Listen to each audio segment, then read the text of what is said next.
Hello বন্ধুরা, কেমন আছেন? আজকে চলে আসলাম আপনাদের মাঝে একটি গল্প নিয়ে।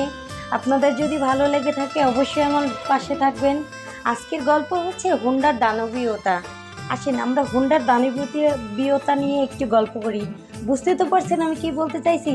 হুন্ডার দানবীয়তা সেটা হচ্ছে হুন্ডা পেলে কম বয়সে জ্ঞান থাকে না চালাতে, উল্টো পাল্টা গতি তুলে জীবনে যায় অনেকেই দুর্ঘটনাতে, তাই না?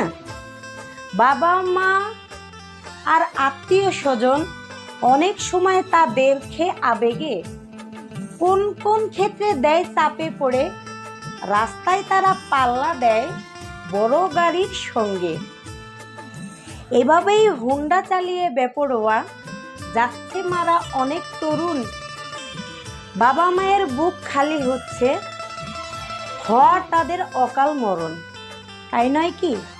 আসেন বন্ধুরা, কিছু দেখো, একটা কথা বলি, হুন্ডা তো মানুষ চায়, হুন্ডা তো চালানো খারাপ নয়, তাই না? কিন্তু হুন্ডা সতর্কভাবে চালানো কিন্তু একটা বিষয়।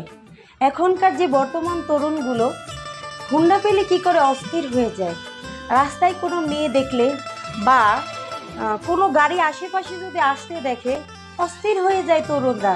ভাবে কি সেই গাড়িটাকে মানে হিরোর মতো করে এমনভাবে স্পিডে চালিয়ে মানে গাড়িটাকে ওভারটেক করে নিজের দানবীয়তা দেখাতে হবে। সেই দানবীয়তা দেখাতে হলে যেমন একটা মানুষ কি করে তার জীবনটা একদম শেষ হয়ে যায়, চলে যায় গাড়ির নিচে, শেষ হয়ে যায় দেহ তো শেষ হয়ে যায়, সে তো চলে যায় সারা জীবনের জন্য, কিন্তু পরে রয় মা বাবা আত্মীয় স্বজন বন্ধু বান্ধবের হাহাকার। এই কথাটা কাউকে বোঝানো যায় না, কেন জানেন?